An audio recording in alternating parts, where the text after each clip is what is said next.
Hi, my name's Anitha, and at 26, I discovered that my own brother Derek had planned to poison my wedding cake with shellfish extract, knowing I'm deathly allergic. But what he didn't expect was that I'd figure out his plan and switch the slices.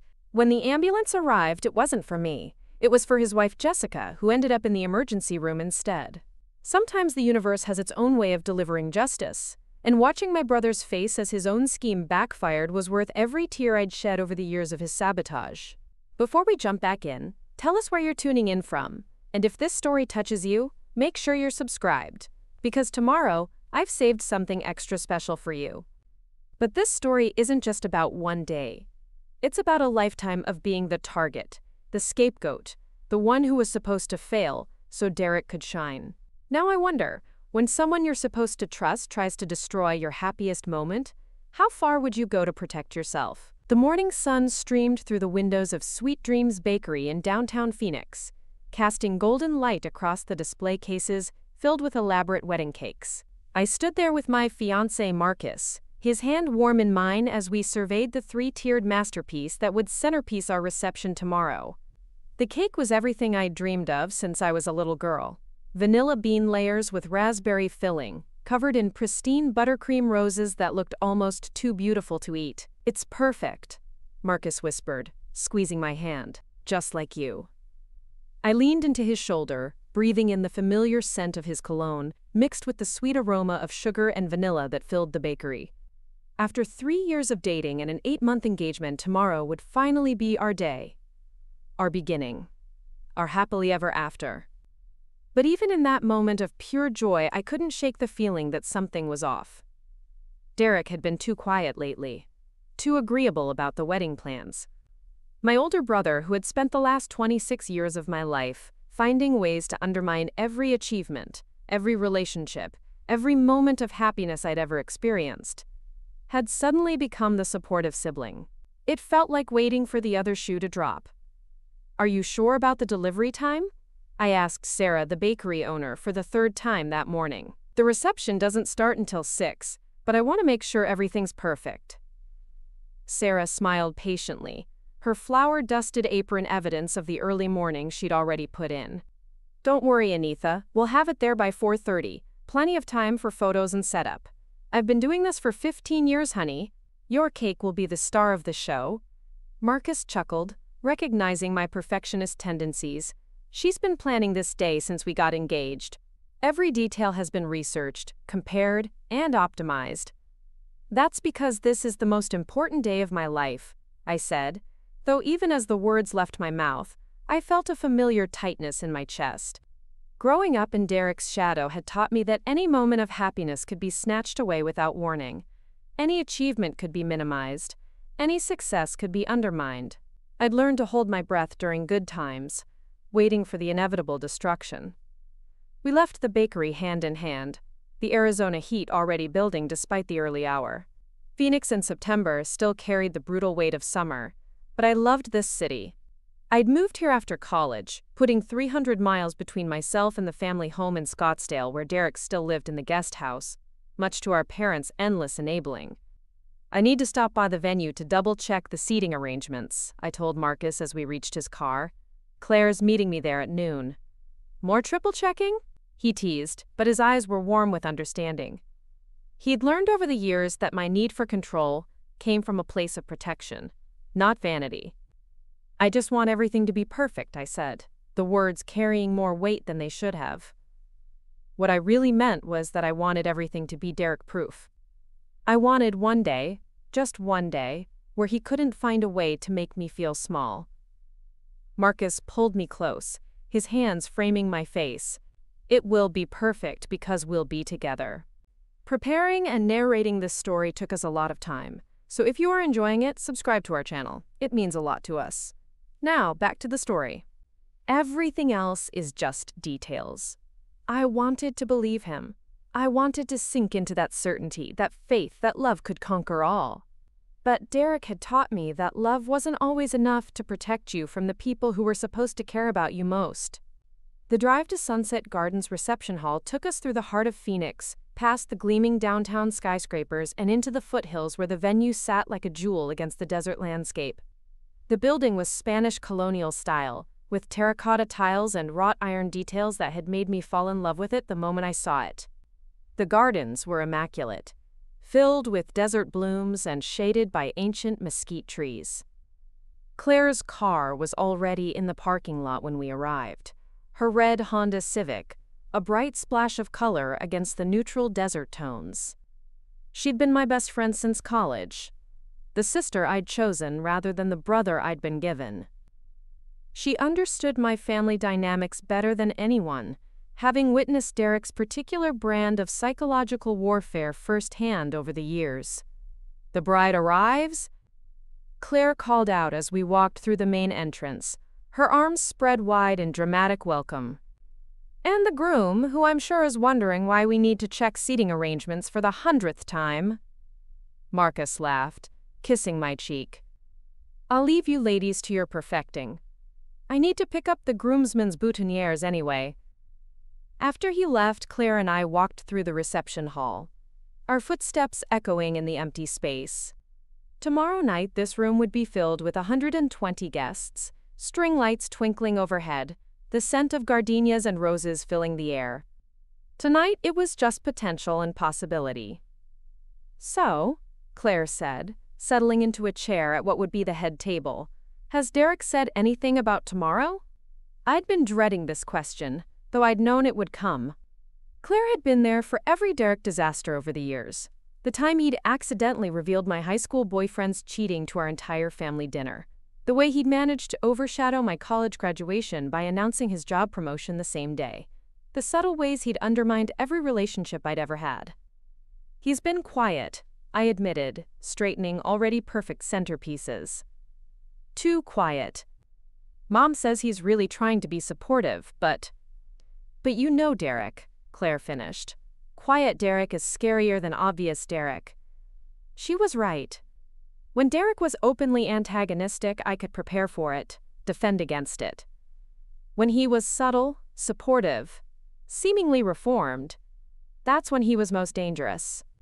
His attacks came from blind spots, from places where I'd foolishly allowed myself to trust. "I'm probably just being paranoid," I said, though I didn't believe it. "Maybe he's finally grown up.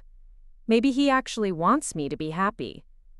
Claire gave me a look that said she wasn't buying it any more than I was. "When has Derek ever wanted you to be happy? Remember your 21st birthday?" I did remember.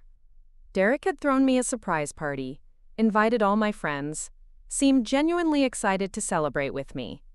I'd been so touched by his apparent effort that I'd let my guard down completely. It wasn't until hours later that I discovered he'd invited my ex-boyfriend, the one who'd cheated on me with my roommate, as his +1. The party had ended with me in tears, and Derek playing the innocent victim who'd just wanted to bring people together. "That was different," I said weakly. "We were kids." "Anitha, that was 5 years ago. And what about last Christmas when he told Marcus about your student loans right in front of everyone?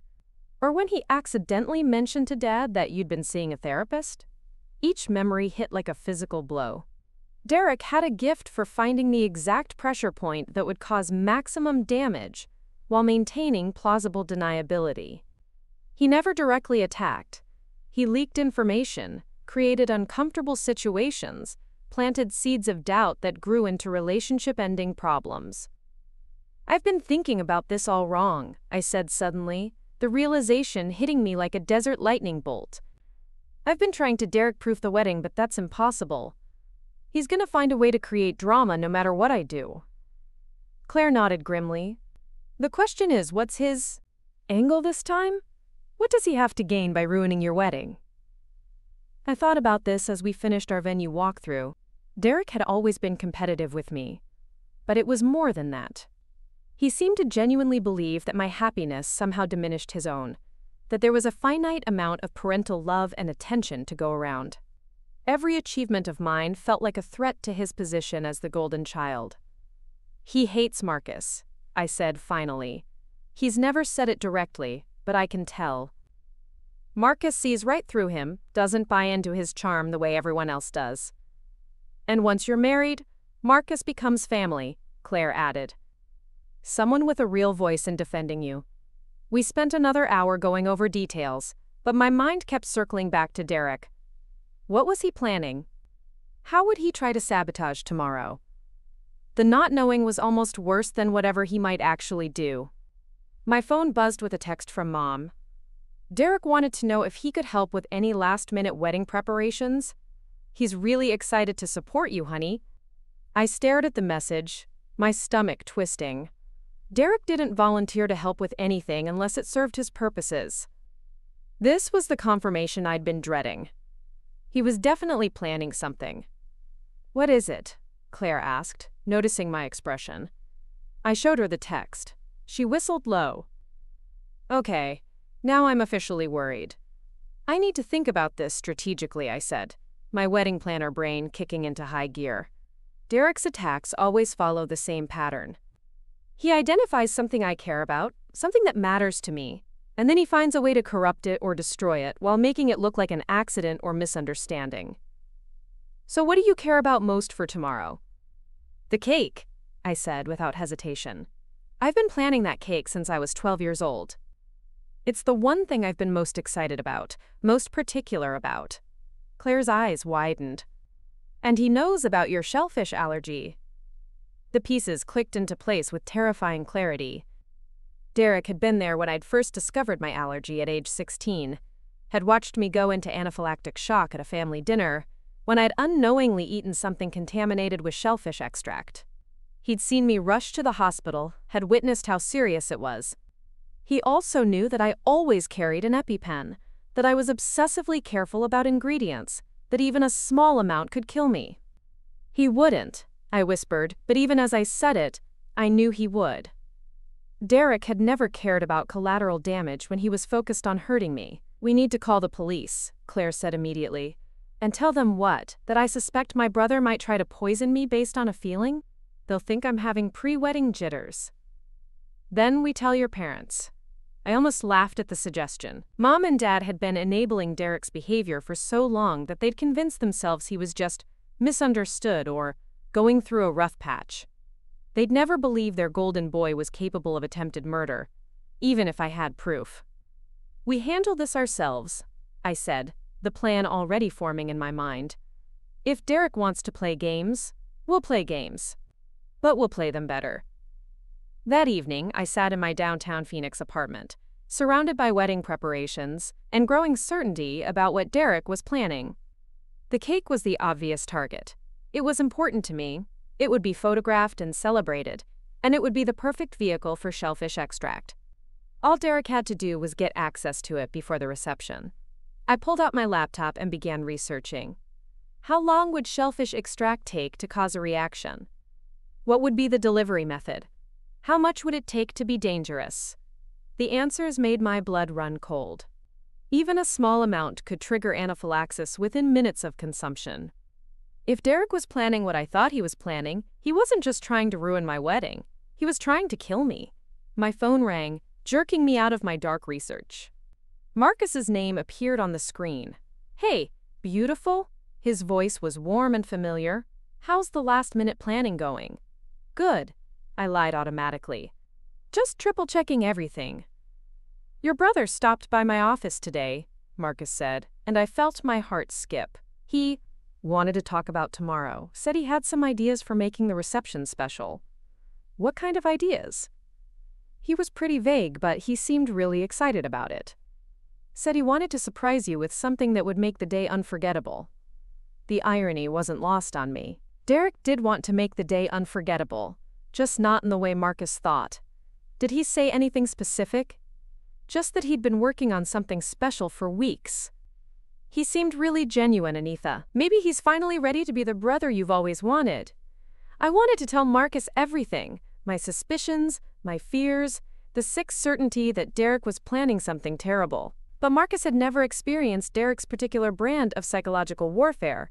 He'd seen glimpses of it, but Derek was always careful to maintain his facade around people who mattered. Marcus still believed that family problems could be solved with good intentions and honest communication. I'm sure it'll be wonderful, I said, hating myself for the lie. After we hung up, I sat in my apartment's silence, city lights twinkling beyond my windows. Tomorrow was supposed to be the happiest day of my life. Instead, it was shaping up to be a potential murder attempt disguised as a family celebration. But Derek had made one crucial mistake in his planning. He'd underestimated me. For years, I'd been the victim of his schemes, the target of his manipulation. I'd learned to read his patterns, to anticipate his moves, to protect myself in ways that had become second nature. This time, I wouldn't just be defending, I'd be fighting back. I opened my laptop again, but this time I wasn't researching shellfish allergies. I was planning a counterattack. If Derek wanted to play with people's lives, if he wanted to risk everything for the sake of hurting me, then he was about to learn that I was no longer the powerless little sister he'd been tormenting for decades. The game was about to change, and this time, I intended to win. The morning of my wedding arrived with the kind of relentless Arizona sunshine that promised a scorching day ahead. I woke up at 5:30, my stomach churning with a mixture of excitement and dread that had become my constant companion over the past week. Today should have been pure joy. But Derek's looming presence cast a shadow over everything. I padded to my kitchen in bare feet, the tile cool against my skin, and started the coffee maker. My wedding dress hung in the bedroom doorway, a vision in ivory silk that had taken me 6 months to find. Every detail of today had been planned with obsessive precision, from the hair appointment at 8 to the photographer's arrival at noon. But now, knowing what I suspected Derek was planning, every carefully orchestrated moment felt like a potential trap. My phone buzzed with a text from Mom. "Derek's already up helping with decorations at the venue. He's being such a wonderful brother today. See you at the church, sweetheart." I stared at the message, my coffee cup freezing halfway to my lips. Derek was already at the venue.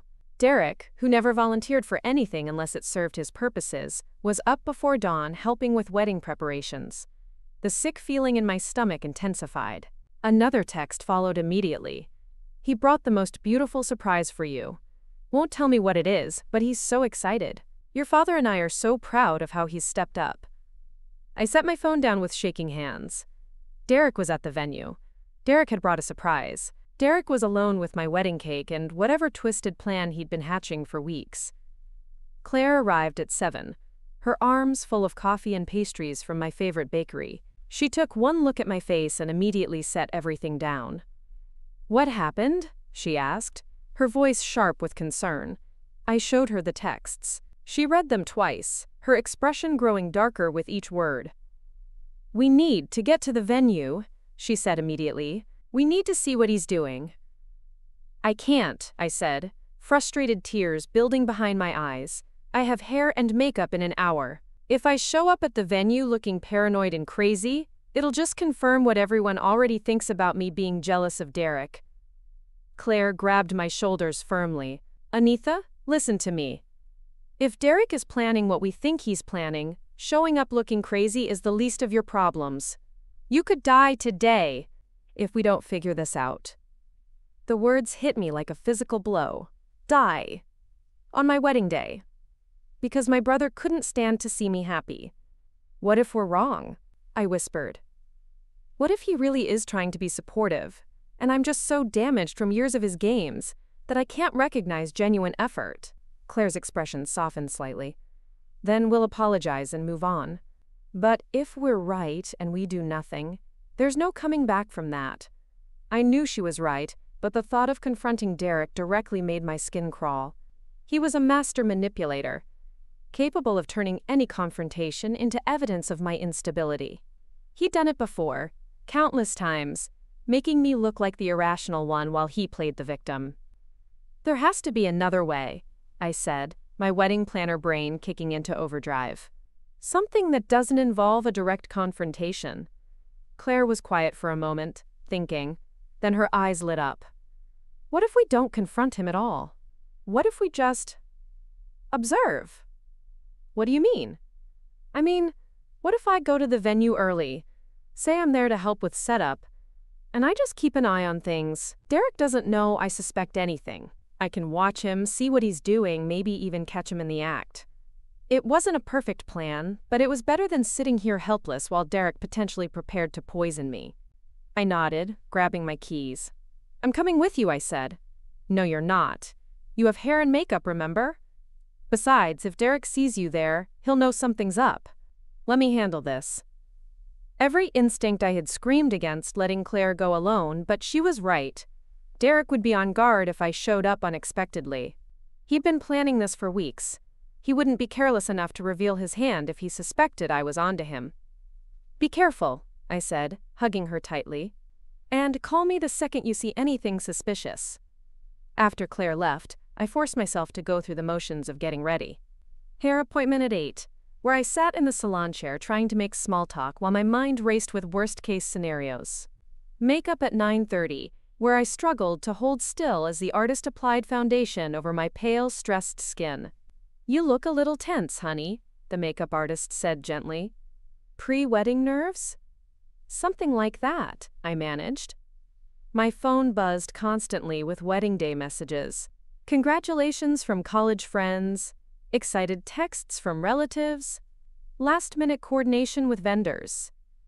But no call from Claire. No update on what Derek was doing at the venue. At 10:30, I couldn't stand it anymore. I texted her, "Everything okay?" The response came immediately. "Call you in 5. Step outside." My blood ran cold. Something was wrong. I excused myself from the makeup chair, claiming I needed air, and walked outside the salon. The Phoenix heat hit me like a wall, but I barely noticed. My phone rang exactly 5 minutes later. "Anitha," Claire's voice was tight with barely controlled anger. "We were right." "What do you mean?" "I mean, I just watched your brother inject something into your wedding cake with a syringe." The world tilted sideways. I grabbed the wall of the building for support, my legs suddenly unsteady. "Are you sure?" "I'm sure. I got here right after he did, said I was early to help with setup. He was all charm and smiles, talking about how excited he was for your big day. But I kept watching him, and about 20 minutes ago, he sent everyone else away, said he needed to do some final touches on his surprise." "What did you see exactly?" He pulled out a small syringe from his jacket pocket and injected something into the bottom layer of the cake. He was very careful about it, made sure to inject it from the back where it wouldn't be visible. Then he smoothed over the hole with frosting. I couldn't breathe. My brother had just attempted to murder me, and I still had 3 hours until the reception. Did anyone else see? No, he was very careful about that too. Made sure he was alone. "Anitha, we need to call the police." "With what proof?" "He'll just deny it. And there's no way to prove what was in that syringe without testing the cake." Then we test the cake. How? Even if we could get a sample without Derek noticing, lab results take days. My reception is in 3 hours. I could hear Claire's frustration through the phone. "So what do?" "We don't eat the cake," I said, the plan forming in my mind even as I spoke. "We make sure nobody eats the cake." "That's not enough, Anitha. Derek can't just get away with this. He needs to face consequences." She was right, but what consequences? Even if we could prove what he'd done, Derek was a master at playing the victim. He'd claim it was a misunderstanding, that he'd been trying to add a special flavor or surprise element. Our parents would believe him, the way they always did. I'd be the paranoid sister who'd ruined her own wedding with wild accusations. "I need to think about this," I said. "Can you stay at the venue? Keep an eye on the cake?" "Of course. But Anitha, promise me you won't do anything dangerous. Don't try to confront him alone." After we hung up, I sat in my car outside the salon, air conditioning blasting, mind racing. Derek had actually done it. He'd actually tried to poison me. The brother I'd grown up with, shared Christmas mornings and family vacations with, had just attempted murder. But as the shock wore off, something else took its place. Rage. Pure, clean anger that burned away the fear and uncertainty I'd been carrying. Derek had finally crossed a line that couldn't be uncrossed. This wasn't psychological warfare anymore. This was attempted murder. I drove back to my apartment, my hands steady on the wheel despite the storm raging inside me. I had 2 hours before I needed to be at the church for photos. 2 hours to figure out how to turn Derek's own scheme against him. In my apartment, I spread out the reception seating chart on my dining table. Derek would be at table 3 with his wife Jessica and our cousins from California. Jessica, who had always been kind to me despite Derek's influence. Jessica, who had never done anything to deserve being married to a would-be murderer. A terrible idea began to form in my mind. Terrible, but perfectly just. Derek had planned to poison me at my own wedding, to kill me during what should have been the happiest day of my life. He'd calculated that the chaos of a wedding reception would provide perfect cover, that my death would look like a tragic accident, an unfortunate reaction to contaminated food. But Derek had made one crucial error in his planning. He'd assumed I would be the one eating the cake. He'd assumed I would cut the traditional first slice, take the customary bite, and within minutes be convulsing on the floor while he played the concerned brother. What Derek didn't know was that I'd already decided, weeks ago, that Marcus and I would be cutting the cake but not eating it at the reception. We'd planned to save the top layer for our first anniversary and take the first bites privately, just the two of us, after the guests had left. It was a decision I'd made for purely romantic reasons, but it meant that Derek's poison would sit untouched in the cake until someone else cut into it. I pulled out my phone and started researching reception traditions. In many families, it was customary for the bride and groom to serve the first slices to honored guests. Sometimes parents, sometimes the wedding party, sometimes siblings. Derek would be expecting me to take the first bite. He'd be watching, waiting for the moment when his plan came to fruition. But what if, instead of taking that first bite myself, I served the first slice to someone else? What if I served it to the person who deserved to face the consequences of Derek's actions? What if I served it to Jessica? The thought made me sick immediately. Jessica was innocent. She didn't deserve to be poisoned because of her husband's psychotic behavior. But then I thought about all the times over the years when Jessica had watched Derek undermine me and said nothing. All the times she'd laughed at his jokes at my expense. All the times she'd enabled his behavior by playing the supportive wife. She wasn't completely innocent. She'd chosen to marry Derek, to build a life with him despite knowing what kind of person he was. She'd benefited from his manipulation, enjoyed the lifestyle his cruelty had provided. But more than that, Jessica's reaction would expose Derek in a way that nothing else could. If I got poisoned, Derek could play the concerned brother, rush me to the hospital, and claim he had no idea how shellfish extract had gotten into the cake. But if Jessica got poisoned, if his own wife was the victim of his scheme, there would be no way to explain it away.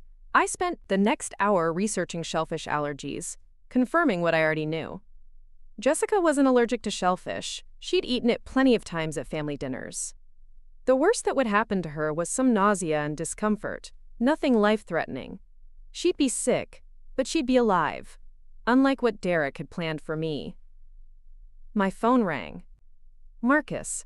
Hey, beautiful. His voice was warm and excited. How's the bride holding up? Good, I lied. Just finishing up makeup. I can't wait to see you walking down that aisle, he said. I can't wait to start our life together. I closed my eyes, fighting back tears. Marcus deserved better than this.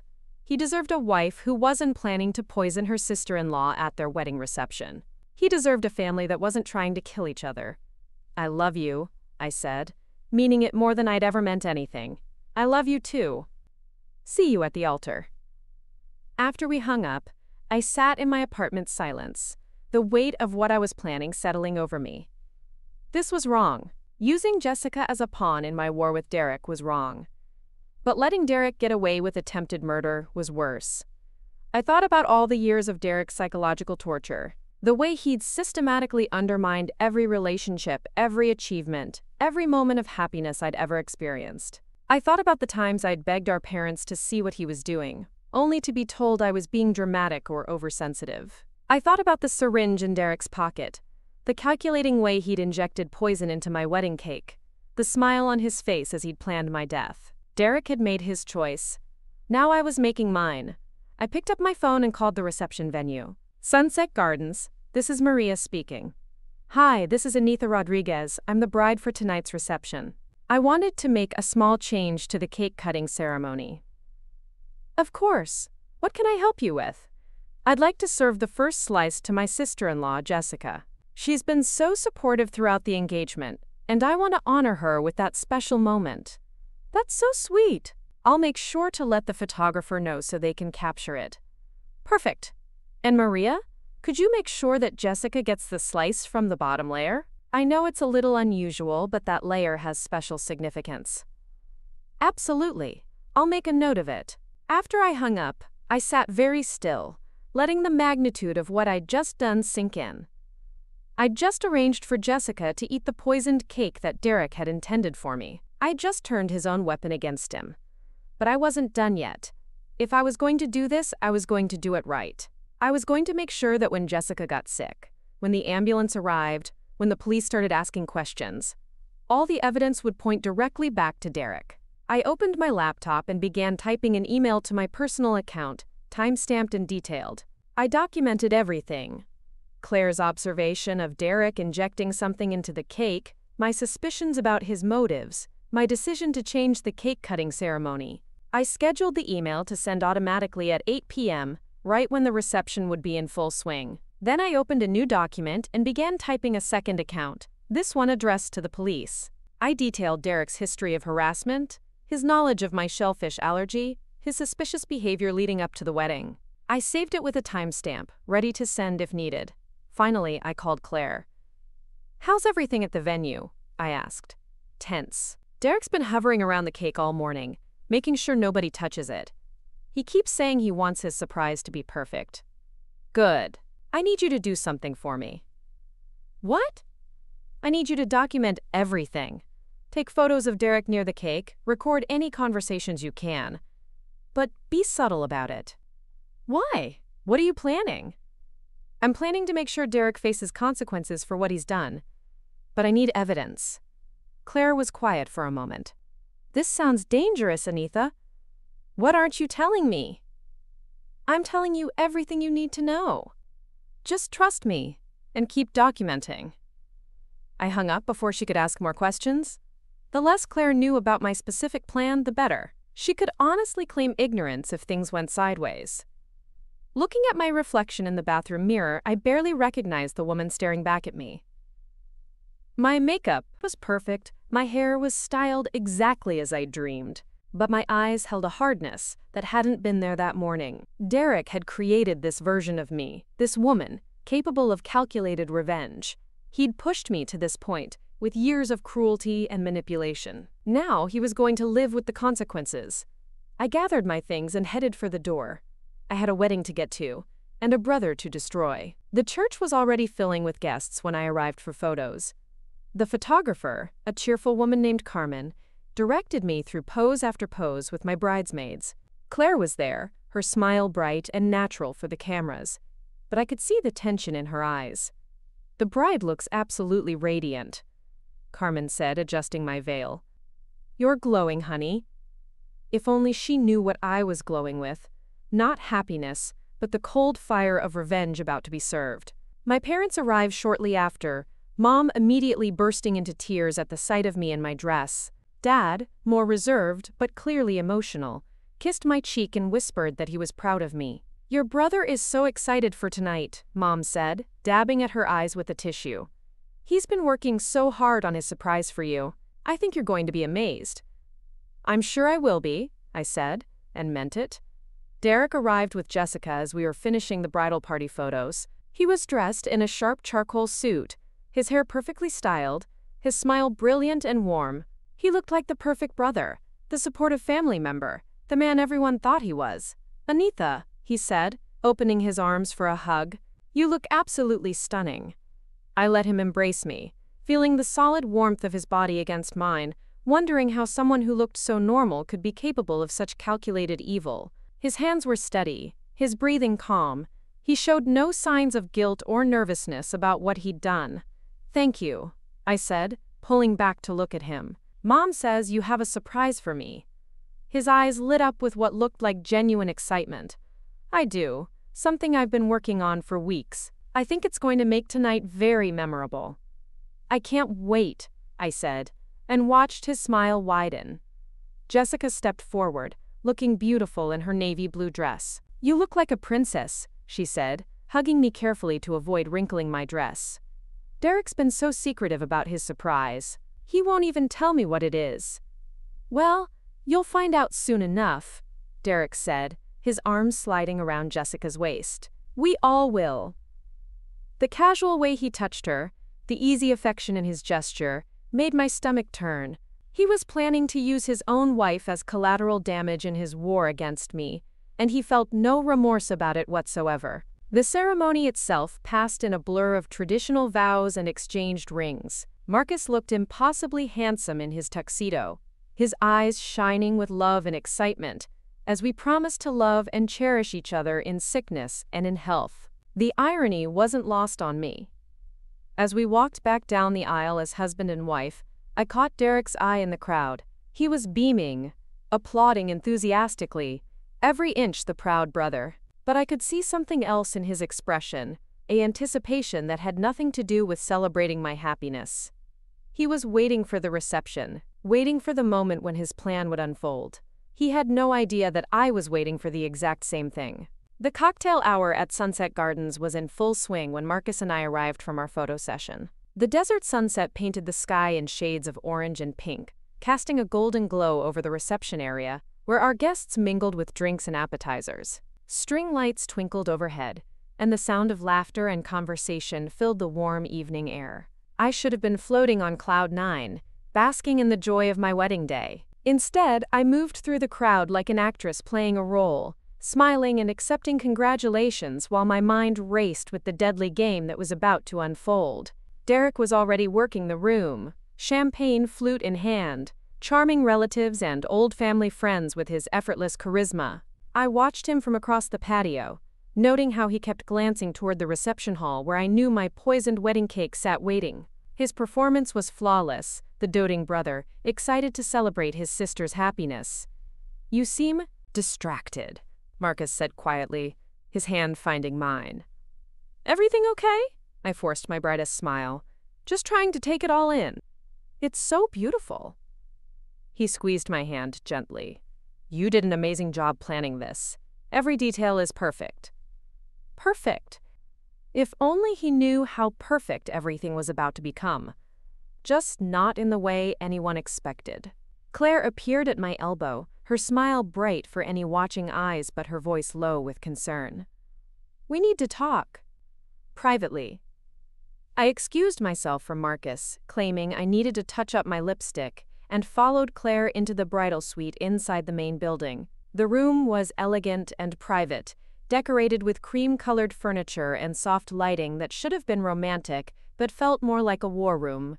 "I've been watching Derek all evening," Claire said the moment the door closed. "He's been asking the catering staff about the cake-cutting ceremony, specifically about timing and who would be eating the first slice." "What did they tell him?" "That's the thing. Maria mentioned your request to serve the first slice to Jessica." Derek's reaction was interesting. "How so?" Claire pulled out her phone and showed me a video she'd discreetly recorded. "Watch his face when Maria explains the change." I watched Derek's expression shift from confident anticipation to confusion to something that looked almost like panic. His smile never wavered, but his eyes went cold and calculating. "He's not happy about the change," I observed. "No, he's not. And there's something else." I overheard him talking to Jessica near the bar. He was trying to convince her to skip the cake cutting, said something about wanting to get an early start on their drive back to Scottsdale. My blood ran cold. Derek was already trying to protect Jessica from his own scheme. He knew the cake was poisoned, and he was attempting to remove her from harm's way without admitting what he'd done. What did Jessica say? That she wouldn't miss the cake cutting for anything. Said it was tradition and she was honored to be part of it. Claire's expression was grim. "Anitha, I think we need to reconsider this plan. Derek's getting suspicious." "No," I said firmly. "This is exactly why we need to go through with it. Derek's panic proves he knows what's in that cake. His attempts to protect Jessica prove he's aware of the danger. When she gets sick, there will be no way for him to claim innocence." Claire grabbed my arm. But what if something goes wrong? What if the dose is stronger than you think? What if Jessica has a reaction you didn't expect? I'd been wrestling with these same questions all afternoon. The truth was, I didn't know exactly how much shellfish extract Derek had injected into the cake. I didn't know if Jessica might have developed a sensitivity I wasn't aware of. I was gambling with someone else's life, and the weight of that decision pressed down on me like a physical burden. But then I remembered the syringe in Derek's pocket, the calculated way he'd planned my death, the smile on his face as he'd worked to destroy me. My brother had crossed a line that couldn't be uncrossed. He'd moved from psychological warfare to attempted murder. The rules had changed. I've thought about this from every angle, I said quietly. Derek made his choice when he decided to try to kill me. I'm not responsible for the consequences of his actions anymore. But you are responsible for what happens to Jessica. Jessica made her choice too. She chose to marry Derek, to enable his behavior, to benefit from his cruelty. She's not innocent in this.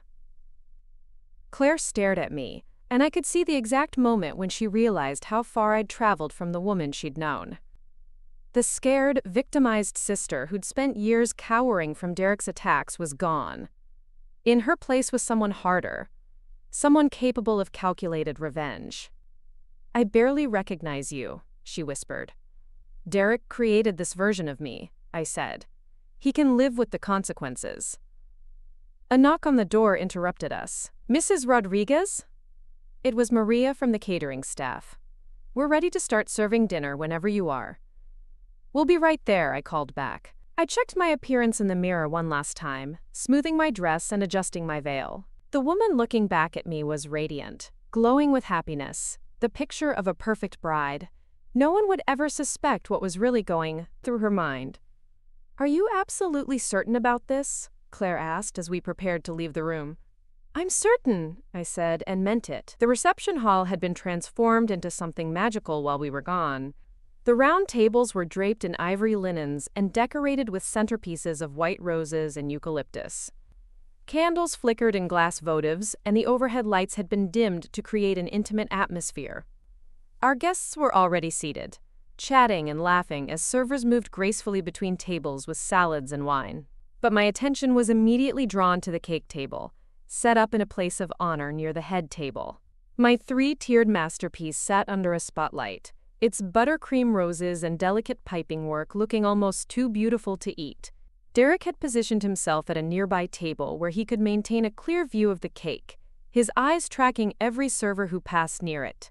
Marcus and I made our grand entrance to applause and cheers, taking our seats at the head table for dinner. The food was delicious. Herb-crusted salmon and roasted vegetables that I'd tasted and approved months ago, but I could barely manage a few bites. My stomach was tied in knots, and every glance at Derek made my anxiety spike higher. During the main course, Derek stood up to make a toast. He raised his champagne flute, his smile warm and genuine as he looked around the room. I want to say a few words about my sister, he began, his voice carrying easily through the room. Anitha has always been the responsible one in our family. The one who thinks everything through carefully and makes sure every detail is perfect. Murmurs of agreement rippled through the crowd. I forced myself to smile and nod, playing the role of the grateful sister. She's also someone who's always put other people first, Derek continued. Someone who would do anything for the people she loves. Tonight I want to honor that generosity of spirit with a small surprise. He gestured toward the cake table, and I felt my heart rate spike. I know how much thought Anitha put into every element of this reception, especially that gorgeous cake, so I wanted to add a little something special to it, something that would make tonight truly unforgettable. The crowd applauded, and I joined in, my hands moving automatically while my mind raced. Derek was actually announcing his crime to the entire room, framing it as a gift. The audacity was breathtaking. I can't wait to see the look on your face when you taste it, Derek said, his eyes meeting mine across the room. I think you're going to be very surprised. He sat down to more applause, and I felt Marcus's hand find mine under the table. That was sweet of him, Marcus said. He really seems to have changed. Yes, I managed. He's full of surprises. As dinner wrapped up and the servers began clearing plates, I excused myself to use the restroom. I needed a moment to collect myself, to prepare for what was about to happen. The cake-cutting ceremony was scheduled for 8:30, just 15 minutes away. In the bathroom, I splashed cool water on my wrists and took several deep breaths. My reflection in the mirror showed a woman who looked calm and composed, but I could see the tension in my own eyes. In a few minutes, I would serve poisoned cake to my sister-in-law and watch her fall ill. The plan that had seemed so clear and justified in the abstract suddenly felt monstrous in its immediacy. But there was no backing out now. Derek had made his choice, and I had made mine. I returned to the reception hall to find the DJ making an announcement. "Ladies and gentlemen, it's time for the cake-cutting ceremony. Could everyone please gather around the cake table?" The crowd moved toward the cake table with excited chatter and raised phones. I walked hand in hand with Marcus, my steps steady despite the chaos in my mind. Derek and Jessica were already positioned near the front of the crowd, Derek's arm around his wife's waist, his expression one of barely contained anticipation. Maria appeared at my side with a silver cake knife and server. "Ready for the big moment?" she asked with a smile. "More than ready," I said, accepting the knife. The photographer positioned herself for the best angle, while the crowd formed a semicircle around the cake table. Marcus and I stood behind the cake, the spotlight casting dramatic shadows across the white buttercream roses. This was the moment Derek had been waiting for, the culmination of his carefully planned scheme. "Before we cut the cake," I said, my voice carrying clearly through the room, "I want to honor someone very special. My sister-in-law Jessica has been such a wonderful addition to our family, and I'd like to serve her the very first slice." Jessica's face lit up with surprise and pleasure. "Oh, Anitha, that's so sweet of you." I could see Derek's face in my peripheral vision, his smile frozen in place but his eyes wide with something that looked like terror. He'd realized what was happening, understood that his plan was about to backfire spectacularly.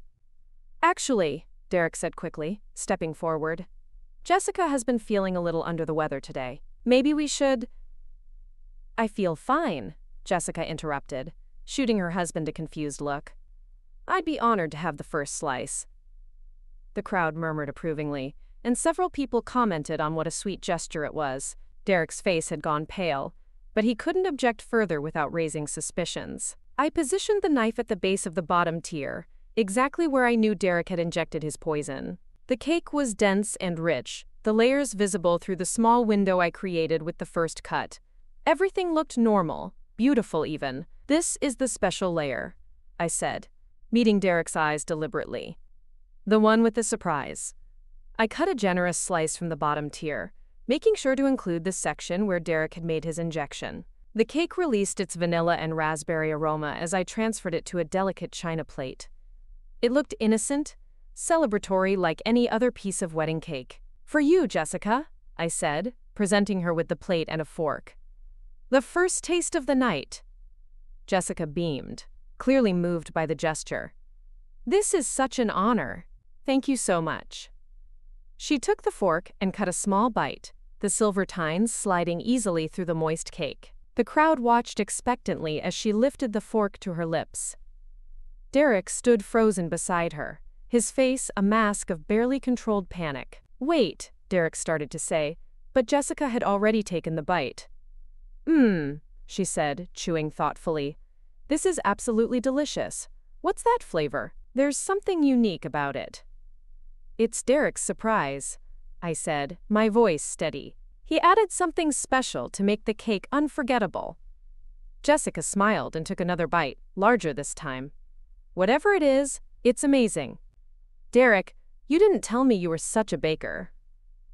Derek's face had gone from pale to gray. He was watching his wife eat the poisoned cake he'd intended for me. Powerless to stop her without revealing his crime, sweat beaded on his forehead, despite the pleasant evening temperature. "Jessica," he said, his voice strained, "maybe you should." "Should what?" she asked, taking a third bite. "This is the best wedding cake I've ever tasted." The crowd was enjoying the show, phones recording every moment of what they thought was a sweet family tradition. Marcus was beaming beside me, clearly proud of my gesture toward Jessica. No one except Derek, Claire, and I knew what was really happening. "I think I need some air," Derek said suddenly, his face now visibly sweating. Jessica, why don't you come with me?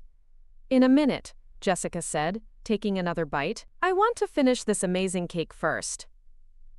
I watched Derek's growing desperation with a mixture of satisfaction and horrified fascination. He was trapped by his own scheme, unable to save his wife without confessing to attempted murder. The justice was poetic and terrible. Actually, I said, cutting another slice from the same section, let me try Derek's surprise too. I lifted the fork toward my mouth, and Derek's composure finally cracked. Don't, he shouted, lunging forward to knock the fork from my hand. The room went silent. Everyone stared at Derek, who stood frozen with his hand extended, his face a mask of terror and guilt. The fork clattered to the floor, cake scattering across the elegant linens. Derek? Jessica said, her voice confused. What's wrong? Derek stammered, looking around the room at dozens of confused faces. The cake isn't ready yet. I need to finish the surprise. But it was too late. His violent reaction had revealed everything. The crowd began murmuring among themselves. Sensing that something was very wrong, Marcus stepped closer to me, his protective instincts kicking in. What's going on? Marcus asked, his voice low and dangerous. Before anyone could answer, Jessica made a small, choking sound. She pressed her hand to her throat, her face suddenly pale. I don't feel well, she whispered, the fork falling from her fingers. The room erupted in concerned voices as Jessica began to sway on her feet. Derek caught her as she stumbled, his face a mask of horror and guilt. Call 911, someone shouted. Is there a doctor here? Jessica, can you hear me? I stood perfectly still in the center of the chaos, watching as Derek's carefully planned scheme collapsed around him. His wife was getting sick from the poison he'd intended for me, and everyone in the room had witnessed his desperate attempt to stop me from eating the same cake. What did you do? Marcus demanded, grabbing Derek's arm. What's wrong with Jessica? Derek's mouth opened and closed soundlessly. He looked like a man drowning in his own guilt, unable to speak the truth but incapable of constructing a believable lie. The cake, I said quietly, my voice cutting through the panic. Something's wrong with the cake. Claire was already on her phone with 911, her voice calm and professional as she requested an ambulance. Other guests were trying to help Jessica, who was now sitting in a chair, her breathing shallow and her skin clammy. Derek, Jessica whispered, looking up at her husband with confused, trusting eyes. What's happening to me? He knelt beside her chair, his hands shaking as he smoothed her hair. I don't know, sweetheart. Just hold on. Help is coming. But his eyes told a different story. They were filled with the terrible knowledge of what he'd done, the weight of a plan that had gone catastrophically wrong. The ambulance arrived within minutes, paramedics rushing in with equipment and urgent questions. They quickly assessed Jessica's condition and began preparing her for transport. What did she eat? One of the paramedics asked. Wedding cake, I said, pointing to the remaining slice on Jessica's plate. She was the first to try it. The paramedic carefully bagged the remaining cake as evidence, his movements professional and efficient. Jessica was loaded onto a stretcher, conscious but clearly unwell. I'm going with her, Derek said, his voice hollow. Are you her husband? The paramedic asked. Derek nodded, unable to speak. As they wheeled Jessica toward the ambulance, she reached out weakly toward Derek. I love you, she whispered. Derek's face crumpled, and for a moment, I saw something that might have been remorse. But it was too late for regret. The wheels of justice were already turning. The reception hall was in chaos after the ambulance left. Guests clustered in small groups, talking in hushed tones about what they'd witnessed. Many were already heading for the exits, the joyful atmosphere completely shattered. We need to talk, Marcus said, his voice tense with barely controlled anger. All of us, now. He gestured toward me, Claire, and my parents, who had been standing in shocked silence near the head table. We gathered in the bridal suite, the door closing behind us with a decisive click. Someone needs to explain what just happened, Marcus said, his eyes moving between each of us. And I want the truth. I looked at my parents, who were still processing the events of the evening. Mom's face was streaked with tears, and Dad looked older than I'd ever seen him. "Derek poisoned the cake," I said simply. The words hung in the air like a physical presence. Mom gasped, and Dad's face went ashen. "That's impossible," Mom whispered. "Derek would never." "Derek injected something into the cake this morning," I continued. "Claire saw him do it. He was trying to poison me, but I changed the cake-cutting ceremony to serve Jessica first." The silence that followed was deafening. Marcus stared at me with an expression I couldn't read, while my parents looked like they were going to be sick. "You knew," Marcus said finally. "You knew the cake was poisoned, and you served it to Jessica anyway. Yes, you could have killed her. Derek could have killed her. Derek did try to kill her, just not intentionally." Marcus ran his hands through his hair, his careful composure finally cracking. "This is insane. All of this is completely insane. Derek's been trying to destroy me for years," I said, my voice steady despite the chaos around me. "This time, he went too far. This time, he faces consequences." Claire stepped forward, her phone in her hand. "I have video of Derek injecting something into the cake. I have recordings of his suspicious behavior all day. The evidence is clear." Dad finally spoke, his voice barely above a whisper. "Why didn't you come to us? Why didn't you tell us what Derek was planning?" "Because you never believed me before," I said. "Because every time Derek hurt me, you made excuses for him. Because you chose him over me every single time." The truth of those words settled over the room like a weight. My parents couldn't deny it because they knew it was true. They'd enabled Derek's behavior for years, choosing to see him as the golden child while dismissing my concerns as jealousy or oversensitivity. "So you decided to take justice into your own hands," Marcus said. "I decided to protect myself the only way I knew how. By using Jessica as a weapon. By using Derek's own weapon against him." The conversation was interrupted by Claire's phone ringing. She answered quickly, her expression growing more serious as she listened. "That was the hospital," she said when she hung up. "Jessica is stable, but they're running tests to determine what she ingested. The police want to speak with all of us." The police. I'd known this moment would come, but the reality of it still sent a chill down my spine. I was about to be questioned about my role in Jessica's poisoning, about my decision to serve her the cake knowing it was contaminated. "I need to change clothes," I said, looking down at my wedding dress. "I can't talk to the police dressed like this." As I changed into a simple blue dress, I thought about the automatic email I'd scheduled to send to myself. By now, it would be sitting in my inbox, a time-stamped record of my suspicions and my decision to change the cake-cutting ceremony.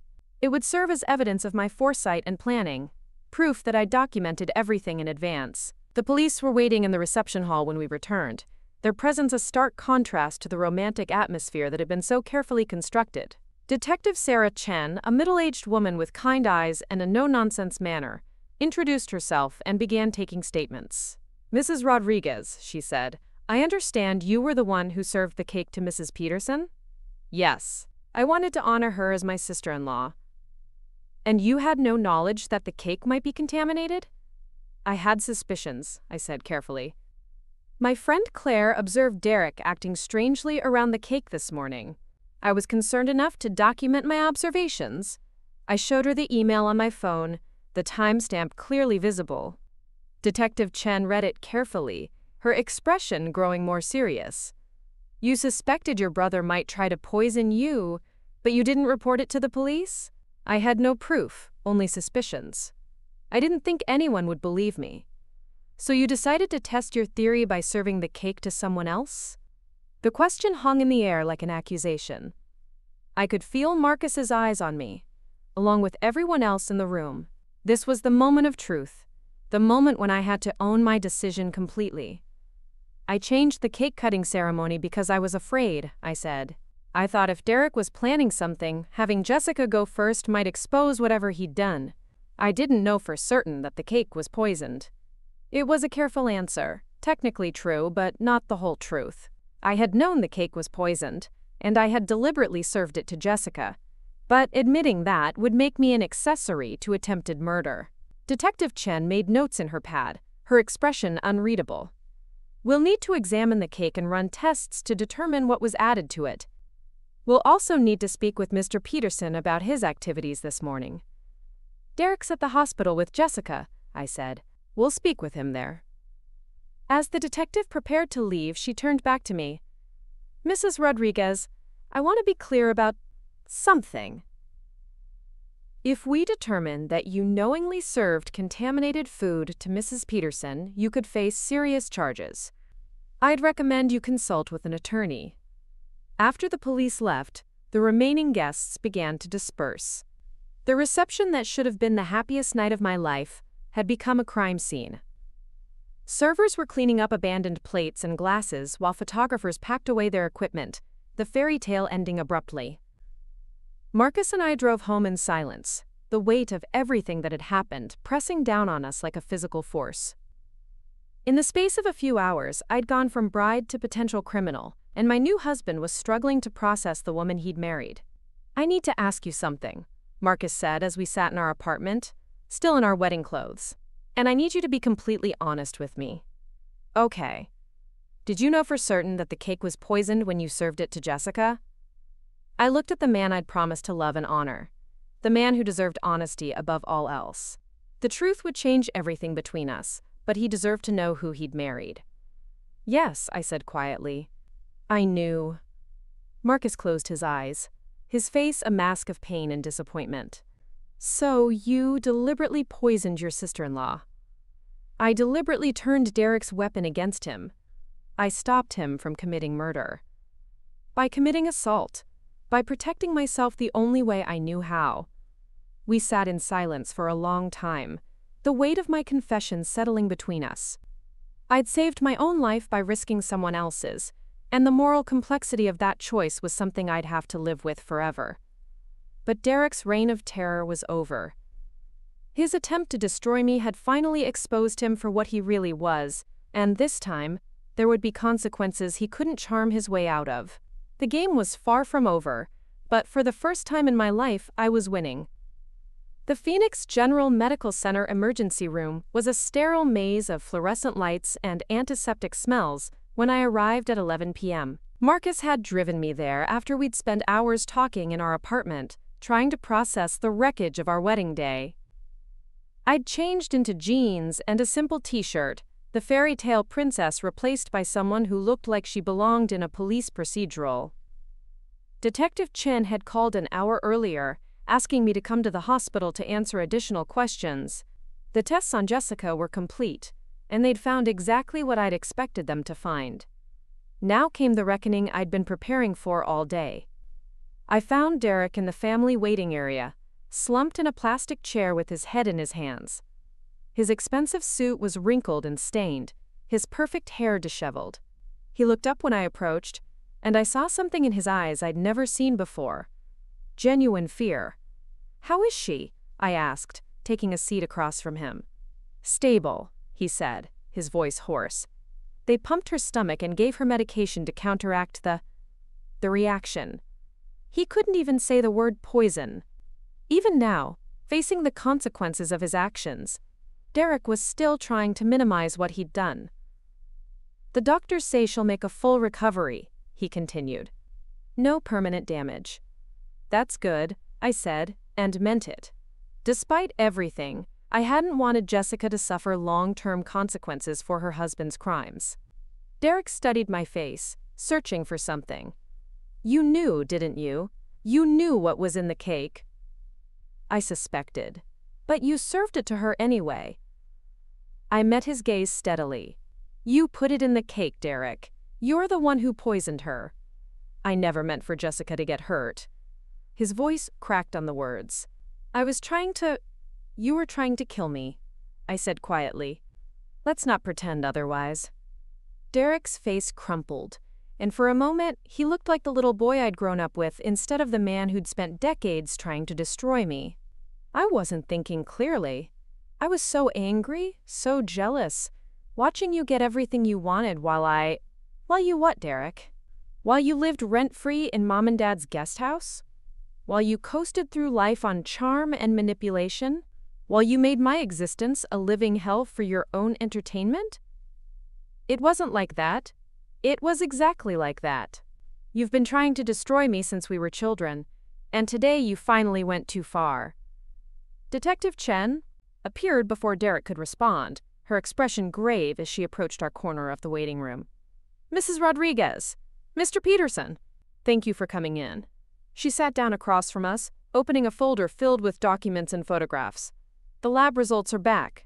The cake contained a significant amount of shellfish extract, specifically from shrimp and lobster, enough to cause severe anaphylactic shock in someone with a shellfish allergy. Derek's face went pale, but he remained silent. Mr. Peterson, Detective Chen continued, we also found this in your jacket pocket. She placed a small syringe on the table between us, sealed in a clear evidence bag. Derek stared at it like it was a venomous snake. This syringe contains traces of the same shellfish extract that was found in the cake. Your fingerprints are on it. Can you explain how that happened? Derek's mouth opened and closed soundlessly. His careful composure, the charm that had gotten him out of trouble his entire life, had finally abandoned him. I can explain, he stammered. I'm listening. Derek looked around the waiting room as if searching for an escape route. When he realized there wasn't one, his shoulders sagged in defeat. I didn't mean for Jessica to get hurt, he said again. I wanted to. You wanted to what, Mr. Peterson? I wanted to make Anitha sick. Not kill her, just make her sick. Ruin her perfect day. The words came out in a rush, like a confession he'd been holding back for hours. I was so tired of watching her succeed while I struggled. She always got everything she wanted, and I wanted her to suffer for once. Detective Chen made notes in her pad. So you injected shellfish extract into the wedding cake, knowing that your sister is deathly allergic to shellfish? I knew she'd get sick, but I thought she'd be okay. She always carries that EpiPen thing. I thought it would just be embarrassing, not life-threatening. Mr. Peterson, the amount of shellfish extract you injected into that cake was enough to kill someone with a severe allergy. Even with an EpiPen, your sister could have died. Derek's face went white. I didn't know. I didn't measure it or anything. I acted on impulse. You acted on impulse? Detective Chen's voice sharpened. You purchased shellfish extract, brought a syringe to the wedding venue, and injected it into the cake on impulse? I've been thinking about it for weeks, Derek admitted. Ever since Anitha announced her engagement, I was so angry that she was getting married while my life was falling apart. I lost my job last month, and Jessica doesn't know. I've been pretending everything is fine while I watch my sister live this perfect life. The confession hung in the air like a toxic cloud. Derek had just admitted to premeditated attempted murder, and he'd done it in front of witnesses. Mr. Peterson, Detective Chen said formally, you're under arrest for attempted murder in the first degree and assault with a deadly weapon. As she read Derek his rights, I watched my brother's face cycle through disbelief, anger, and finally, resignation. This was the moment I'd been building toward all day, Derek finally facing consequences for his actions. Wait, Derek said suddenly, his eyes focusing on me with renewed intensity. If you suspected the cake was poisoned, why didn't you call the police? Why did you serve it to Jessica instead? Detective Chen paused in her recitation of rights, clearly interested in my answer. I didn't know for certain, I said carefully. I had suspicions, but no proof. I thought if I changed the ceremony, if someone else tasted the cake first, it might expose whatever you'd done. But you chose Jessica specifically, Derek pressed. You made sure she got the slice from the exact spot where I had injected the extract. I wanted to honor her as my sister-in-law. You wanted to use her as a test subject. Detective Chen was taking notes again, her expression thoughtful. Mrs. Rodriguez, can you explain why you didn't contact the police when you suspected the cake might be contaminated? I've been preparing for this question all day. My brother has been psychologically tormenting me for years. Every time I've tried to get help, I've been told I'm being dramatic or oversensitive. I didn't think anyone would believe me based on suspicions alone. But you believed your suspicions enough to alter the cake-cutting ceremony? I believed them enough to be careful. I thought if Derek had done something to the cake, having someone else taste it first would expose the problem before I was harmed. And you weren't concerned about harming Mrs. Peterson? I didn't know for certain that the cake was contaminated. I hoped I was wrong. It was a careful dance, staying close to the truth while not admitting to the full extent of my planning. Detective Chen seemed to sense there was more to the story, but she couldn't prove intent based on what I'd told her. "We'll need you to come to the station tomorrow to give a formal statement," she said. "Both of you." As Derek was led away in handcuffs, he turned back to look at me one last time. "This isn't over, Anitha. Even if I go to prison, this isn't over." "Yes, it is," I said quietly. "It's been over for a long time, you just didn't know it yet." After Derek was gone, I sat in the waiting room processing what had just happened. My brother was going to prison for attempted murder. My sister-in-law was in the hospital because of my actions. My wedding day had become a crime scene. But for the first time in my adult life, I felt safe. Derek's power over me had been broken. His reign of psychological terror was over. Whatever consequences I faced for my role in Jessica's poisoning, it had been worth it to finally expose Derek for what he really was. Marcus appeared in the waiting room, looking exhausted and worried. "How did it go?" Derek confessed. "He's been arrested for attempted murder." Marcus sat down heavily beside me. "And you? Are you in trouble?" "I don't know yet. Detective Chen suspects I knew more than I'm admitting, but she can't prove it." "Did you tell her the truth?" I looked at my husband, this good man who'd married me, not knowing what I was capable of. I told her everything she needed to know. "That's not the same thing." "No, it's not." We sat in silence for a while, both of us processing the magnitude of what had happened. Our marriage was less than 12 hours old, and already we were dealing with attempted murder charges and police investigations. "I want to see Jessica," I said finally. Marcus looked surprised. "Are you sure that's a good idea?" "I need to know she's okay. I need to apologize." "For what? You didn't poison her." "I didn't stop it from happening when I could have." Jessica was awake when I entered her room, though she looked pale and weak against the white hospital sheets. She turned toward me when I knocked, her eyes widening with surprise. "Anitha, what are you doing here?" "I came to see how you're doing. I'm so sorry about what happened." Jessica's expression was confused and hurt. "I don't understand any of this. Derek said he was trying to add something special to the cake, but then the doctors said it was shellfish extract. Why would he put shellfish in wedding cake?" I sat down in the chair beside her bed, choosing my words carefully. "Derek has been struggling lately. He lost his job and didn't tell you. I think he was acting out of jealousy and anger." "But why would he try to poison the cake? That doesn't make sense." "I don't think he was trying to poison the cake, Jessica. I think he was trying to poison me." The words hit her like a physical blow.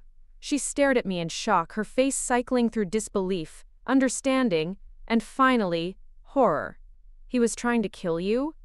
"I think so, yes. But then why did I get sick instead?" "Because I changed the cake-cutting ceremony. I served you the first slice instead of eating it myself." Jessica was quiet for a long time, processing this information. When she finally spoke, her voice was small and broken. "You knew? You knew the cake was poisoned and you gave it to me anyway?" "I suspected something was wrong. I didn't know for certain." "But you suspected enough to make sure you didn't eat it." I couldn't deny it. "Yes." Jessica closed her eyes, tears leaking from the corners. "So you used me as a test subject. You let me eat poisoned cake to prove your point. I was trying to protect myself by sacrificing me." The accusation hung between us like a blade. Jessica was right, and we both knew it. I had used her as a pawn in my war with Derek, and she'd paid the price for my self-preservation. "I'm sorry," I said, meaning it. "I'm sorry you got hurt. I'm sorry Derek put us all in this position. I'm sorry your marriage has been destroyed by his actions." "Don't," Jessica said sharply. "Don't try to make this about Derek. Yes, he's a monster for trying to kill you. But you're not innocent in this, Anitha. You made a choice to protect yourself at my expense. You're right, I said. I did make that choice. And I'll have to live with it for the rest of my life. Jessica turned away from me, staring at the wall. I want you to leave. I don't want to see you again. I stood up, understanding that this was probably the last conversation Jessica and I would ever have. For what it's worth, I am truly sorry. You didn't deserve any of this. No, I didn't, she said without looking at me. But I got it anyway. I left the hospital as the sun was beginning to rise over Phoenix, painting the sky in shades of pink and gold. It should have been the morning after my wedding, a time of joy and new beginnings. Instead, I was driving home from a hospital where my sister-in-law was recovering from poisoning and my brother was facing attempted murder charges. The local news vans were already gathered outside my apartment building when I arrived. Word had leaked about the wedding reception incident, and reporters were eager for the story. I parked in the garage and took the service elevator to avoid them, but I knew it was only a matter of time before the story broke wide open. Marcus was waiting for me in the apartment, coffee ready and his laptop open on the kitchen table. He looked up as I entered, his expression a mixture of concern and something else I couldn't quite identify. "How is she?" he asked. "Physically, she'll be fine. Emotionally?" I shrugged. "She hates me. I can't blame her." "The story's already online," Marcus said, turning his laptop toward me. Local news picked it up. "Wedding reception ends in poisoning, brother arrested." I scanned the article, noting how the reporter had framed the story. Derek was portrayed as the villain, the jealous brother who tried to kill his sister on her wedding day.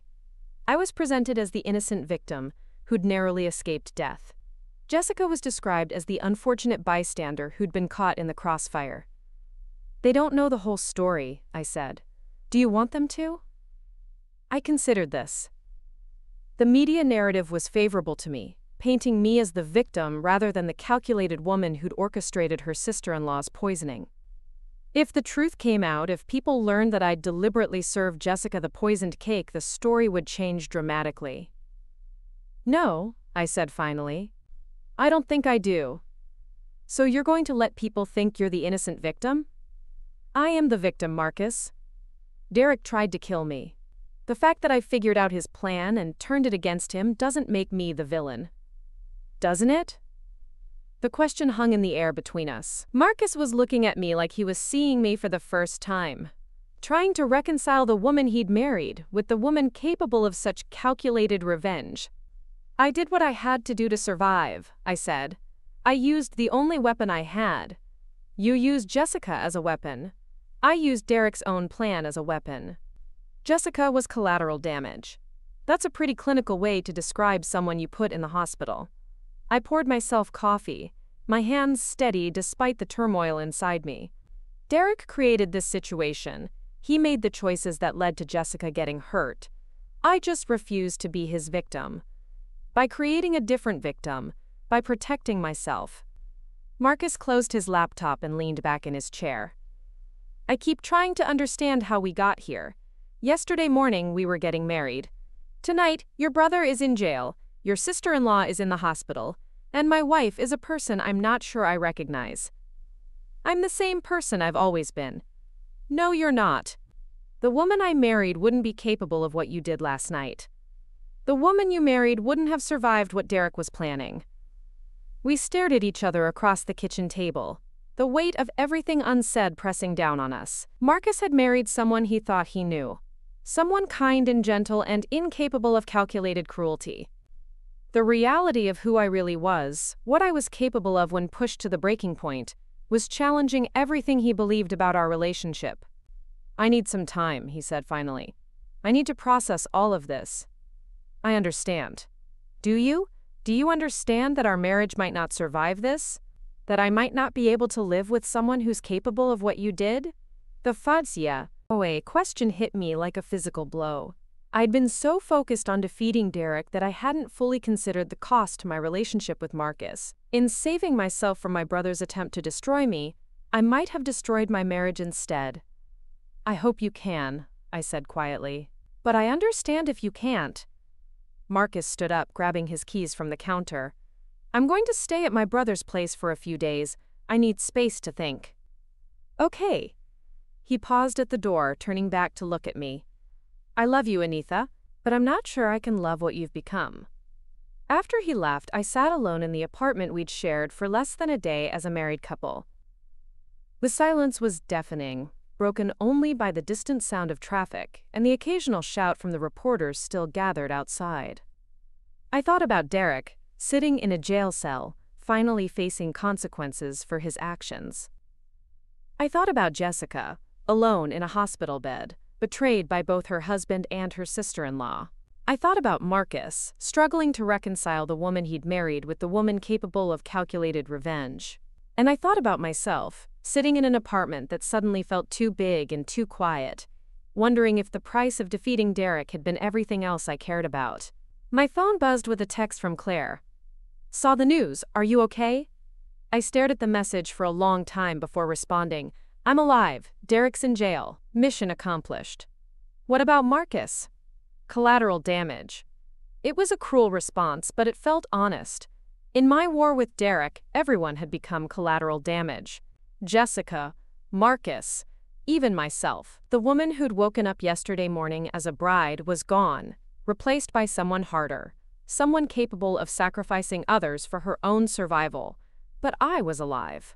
Derek's plan had failed, and he was finally facing consequences for his actions. Whatever else happened, whatever relationships were destroyed in the process, I had won. The phone rang, interrupting my thoughts. Detective Chen's name appeared on the screen.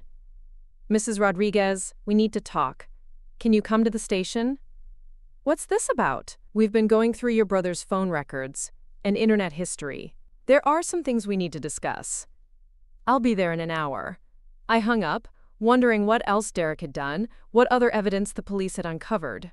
But whatever they'd found, whatever questions they had, I was ready. I'd spent my entire life being Derek's victim. That chapter was over. Whatever came next, I would face it as the woman who'd finally learned to fight back. The game was far from over, but the rules had changed. And this time, I was writing them. 6 months later, I stood in the courtroom watching Derek receive his sentence. The judge's voice echoed through the sterile chamber as she pronounced him guilty of attempted murder in the first degree and assault with a deadly weapon. 15 years in state prison, with the possibility of parole in 10. Derek's shoulders sagged as the bailiff approached with handcuffs. He turned to look at me one last time, his eyes no longer holding the calculating malice I'd grown up fearing. Instead, I saw something that looked almost like relief. The game that had consumed both our lives was finally over. The defendant will be remanded to custody immediately, the judge announced. Court is adjourned. I sat perfectly still as the courtroom emptied around me. My parents had chosen not to attend the sentencing, unable to face the reality of what their golden child had become. Jessica was conspicuously absent as well, though I'd heard through mutual friends that she'd filed for divorce and moved back to California. Marcus touched my shoulder gently.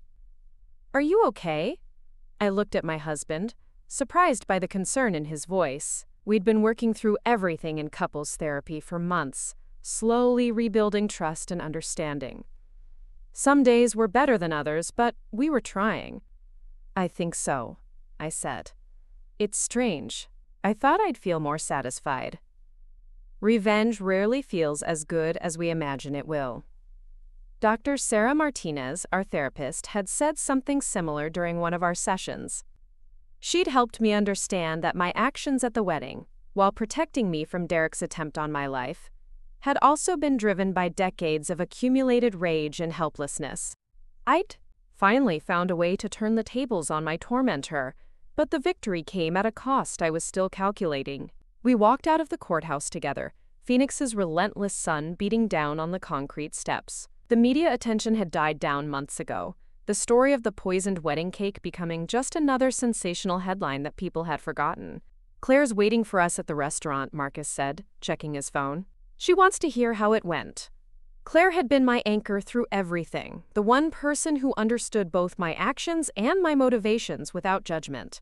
She'd testified at Derek's trial, her video evidence proving crucial in securing his conviction. More importantly, She'd been the friend who helped me process the guilt and trauma of everything that had happened. The restaurant was quiet for a weekday afternoon, most of the lunch crowd having already departed. Claire was waiting in a corner booth, her expression anxious until she saw us approaching. "How did it go?" she asked immediately. 15 years, I said, sliding into the booth across from her. "He'll be eligible for parole in 10. Claire whistled low. "That's a real sentence." No slap on the wrist. "The judge said the premeditation was particularly disturbing," Marcus added. "The fact that he'd planned it for weeks. That he'd specifically targeted Anitha's life-threatening allergy." "Good," Claire said firmly. "He deserves every year of it."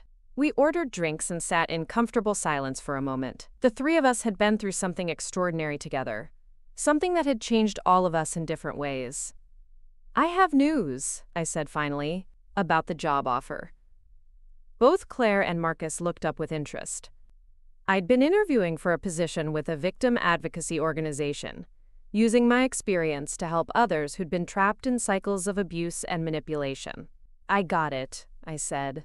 "Director of Family Services at the Phoenix Coalition Against Domestic Violence." Claire's face lit up. "Anitha, that's amazing! You'll be incredible at that job." Marcus smiled, the first genuine smile I'd seen from him in weeks. "I'm proud of you. You're gonna help so many people." The job felt like a natural evolution of everything I'd been through. I understood the psychology of long-term abuse, the way victims could be gaslit and manipulated into believing they were the problem. I also understood the difficult choices people made when they were pushed to their breaking points. "There's something else," I said, looking at Marcus. "Something I need to tell you both." They waited, sensing the importance of whatever I was about to say. "I've been thinking a lot about what I did at the wedding. About Jessica. About the choice I made to use her as a shield against Derek's plan." "Anitha?" Claire started, but I held up a hand. "Let me finish. I've been telling myself that I was just protecting myself, that I was the victim responding to Derek's attack. But that's not the whole truth." Marcus leaned forward slightly, his attention focused entirely on me. "The truth is, I knew Jessica would get sick. I knew she'd be hospitalized. I chose to sacrifice her well-being for my own safety. And I did it deliberately. That makes me responsible for her suffering, regardless of Derek's intentions." "But you didn't poison the cake," Claire said. "Derek did that. I delivered the poison to its target. I chose who would be harmed. That's not self-defense, that's calculated revenge." Marcus was quiet for a long moment. "Why are you telling us this now?" "Because I can't build a new life on a foundation of lies. Not to you, not to myself. If I'm going to help other people heal from trauma, I need to be honest about what trauma turned me into." "And what did it turn you into?" he asked gently. I considered the question carefully. Someone capable of sacrificing others for my own survival, someone who can make impossible choices and live with the consequences, someone who understands that victims aren't always innocent, and that survival sometimes requires becoming something you never wanted to be. The weight of that admission settled over the table. I'd finally said out loud what I'd been wrestling with for months, that my actions at the wedding had been morally complex, that I'd crossed lines in my effort to protect myself from Derek's attempt on my life. "I visited Jessica last week," I said quietly. Both Claire and Marcus stared at me in surprise. "You what?" Claire asked. "I drove to San Diego, where she's living with her sister. I wanted to apologize in person, to try to make amends." "How did that go?" Marcus asked. "She wouldn't see me, but I left a letter with her sister, explaining everything. My real motivations, my regrets, my acknowledgement of the harm I caused her." "Did she respond?" "Number. And I don't expect her to. Some damage can't be undone, some relationships can't be repaired. But I needed to take responsibility for my actions, even if she never forgives me." Claire reached across the table and squeezed my hand. "You're a good person, Anitha. A good person who was pushed to make impossible choices." "I'm a person who survived," I corrected. "Whether that makes me good or bad depends on your perspective." Marcus was watching me with an expression I couldn't quite read. "Are you happy?" he asked suddenly. The question caught me off guard. What do you mean? I mean, Derek's in prison. You got the job you wanted. You survived his attempt to destroy you. Are you happy? I thought about it, really thought about it. I'm safe, I said finally. For the first time in my adult life, I'm safe. Derek can't hurt me anymore, can't undermine my achievements or sabotage my relationships. But happy. I'm not sure I know what that feels like yet. But you think you could learn? I think I could try. Marcus nodded slowly. Then that's enough for now. Over the next few months, I threw myself into my new job with an intensity that surprised everyone, including myself. The Phoenix Coalition Against Domestic Violence handled cases ranging from traditional spousal abuse to complex family dynamics, like the one I'd experienced with Derek. I found myself uniquely qualified to understand the psychological warfare that could exist within families, the way love and manipulation could become so intertwined that victims couldn't tell the difference. My first major case involved a woman named Maria, whose brother had been systematically undermining her business ventures for years.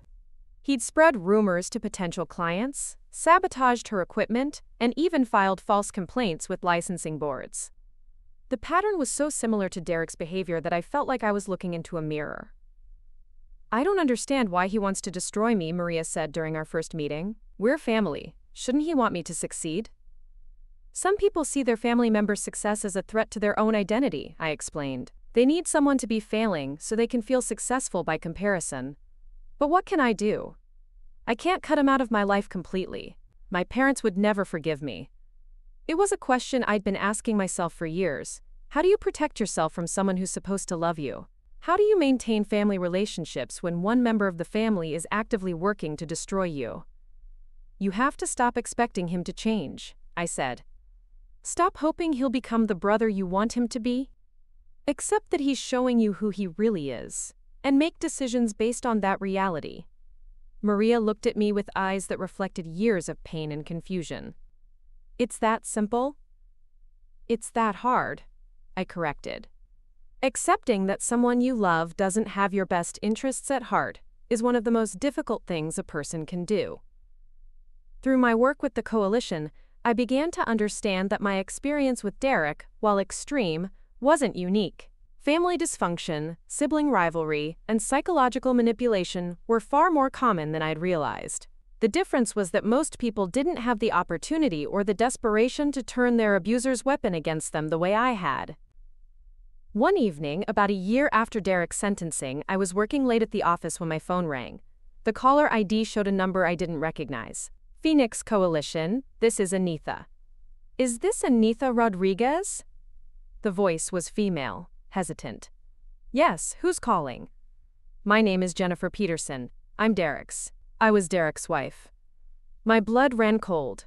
Jessica had called me at work, probably the last place I'd expected to hear from her.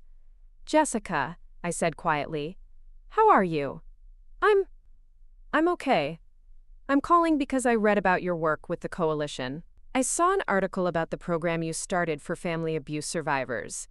Yes, we launched it 6 months ago. I wanted to thank you. The ACE words hit me like a physical blow.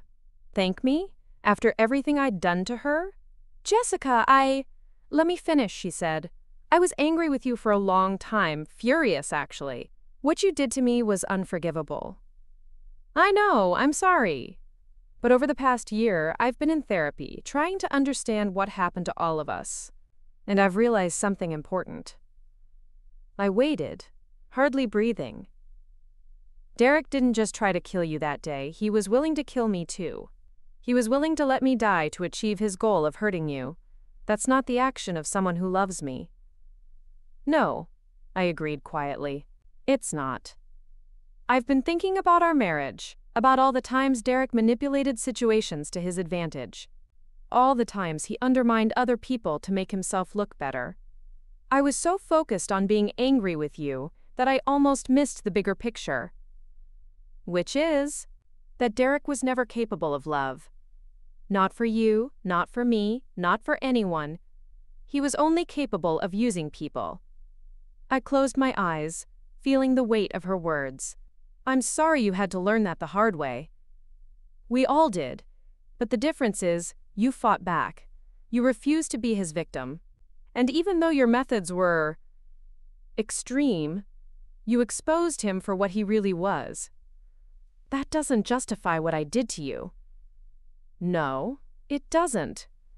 But it explains it. And I've realized that I can't heal from what Derek did to me if I'm spending all my energy being angry with you. We talked for another hour. Two women who'd been caught in Derek's web of manipulation, trying to make sense of the choices we'd made and the prices we'd paid. By the end of the conversation, we weren't friends. Too much had happened for that, but we'd found a kind of peace. I hope you're happy, Jessica said before hanging up. I hope you found a way to build something good from all this destruction. I'm trying, I said. We're all trying. That night, I drove home to the house Marcus and I had bought 6 months earlier. It was a modest place in a quiet neighborhood, with a garden I was learning to tend and a home office where I could work on cases when needed. Marcus was in the kitchen making dinner, something that had become our routine. We'd learned to find comfort in small domestic rituals, in the everyday intimacy of sharing space and meals and conversations about our days. How is work? He asked, looking up from the stove. Jessica called. He turned to face me fully, his expression serious. How did that go? Better than I expected. She's found a way to forgive me, I think. Or at least move past it. And how do you feel about that? I considered the question as I poured myself a glass of water. Grateful, relieved. Still guilty, but maybe a little less carrying the weight of it alone. Marcus nodded, understanding. We'd learned over the past year that healing wasn't linear, that some days were better than others, that forgiveness, of ourselves and others, was a process rather than a destination. I have something to tell you too, he said, turning back to the stove. I got a call from the adoption agency today. My heart skipped. We'd been on the waiting list for 8 months, hoping to start a family despite everything that had happened. And? They have a little girl, 2 years old. Her name is Sophia, and she needs a home. I felt tears spring to my eyes. After everything we'd been through, after all the darkness and destruction, the possibility of bringing light into our lives felt like a miracle. When can we meet her? Next week, if we're ready. I looked at my husband, this good man who'd chosen to stay with me despite everything, who'd worked through his own trauma and confusion to build something new with me. I'm ready, I said. Are you? I'm ready. That night, as we lay in bed talking about the future, about Sophia and the family we might build together, I thought about the woman I'd been a year ago. The bride who'd discovered her brother's plan to kill her, who'd made the split-second decision to turn his weapon against him. That woman had been desperate, driven by survival instincts and decades of accumulated pain. She'd made choices that were morally complex, that had caused real harm to innocent people. But she'd also refused to be a victim, had fought back against someone who'd spent a lifetime trying to destroy her. I wasn't proud of everything I'd done, but I wasn't ashamed of surviving either. Derek's attempt to kill me had failed, and in failing, it had finally exposed him for what he really was. The cost had been high. Jessica's suffering, the strain on my marriage, the guilt I'd carry forever, but the alternative would have been my death. Sometimes survival requires becoming someone you never wanted to be. Sometimes protecting yourself means making choices that haunt you. Sometimes the only way to escape a cycle of abuse is to break it so completely that it can never be rebuilt. I'd learned to live with the complexity of those truths, to build a life that acknowledged both the darkness I'd experienced and the light I was working to create. It wasn't the fairy tale ending I'd dreamed of as a little girl, but it was real, and it was mine. And maybe, just maybe, it was enough. Up next, you've got 2 more standout stories right on your screen. If this one hit the mark, you won't want to pass these up. Just click and check them out.